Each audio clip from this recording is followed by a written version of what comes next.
Mr. Gold, and welcome back. Just thought I'd shoot a quick video with AQA paper 1 coming up in a few days time. One of the biggest required practicals is the required practical for specific heat capacity, which many pupils find really difficult, but I thought I'd try and explain it in a really simple way. And looking at how the papers have gone recently, one really important thing that makes everything much easier, whether you've got to calculate it or whether you've got to literally explain the method. So what is specific heat capacity? Well, really simply, it's how quickly do different materials heat up. And the formula is as follows. So it's this one here. The amount of energy is equal to the mass times specific heat capacity times the temperature change. And I've put the units down for most of them there.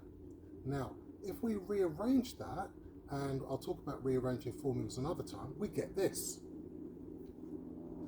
That the specific heat capacity is equal to the energy divided by the mass times by the change in temperature. Now that makes it really easy, because they often ask you, using the equipment, or how would you set it up to calculate the specific heat capacity of an unknown block of metal. So here's the setup. We've got a block of unknown, normally metal, and it has a mass of 1 kilogram normally, and you'll see in a minute why that makes everything really easy. Inside your block you've got an immersion heater that heats up the metal block. Also inside the block you've got a thermometer.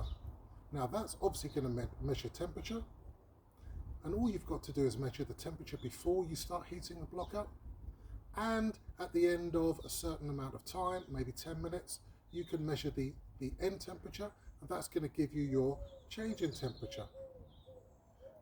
Here's my power supply. In between my power supply and my immersion heater, we can have, and quite often they put that in quite recently, a joule meter. And it does exactly what it sounds like it does. It's a joule meter. It measures the amount of joules, the amount of energy going in to my immersion heater to heat up the block. So how is that going to help me when it comes to calculating specific heat capacity? Now we've just said, when I rearrange my formula, I get my specific heat capacity is equal to the energy over the mass times temperature change. Well, let's think about it. I could quite easily calculate this now, because my energy I get directly from my joule meter. Literally, I read it off the display on my joule meter, and that gives me my exact amount of joules, the exact amount of energy going into the block. There are limitations, but we'll talk about that another time. Now, once I've read that off, I literally, in my calculation, put that on the top, and then at the bottom, to do my division, I do my mass, which is normally, like I say, a 1 kilogram block.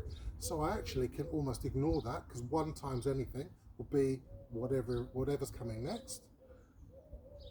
And then I've got my temperature change. And I've just shown you that my temperature change is easily calculated by doing my starting temperature at the beginning on my thermometer and taking a reading for my temperature at the end.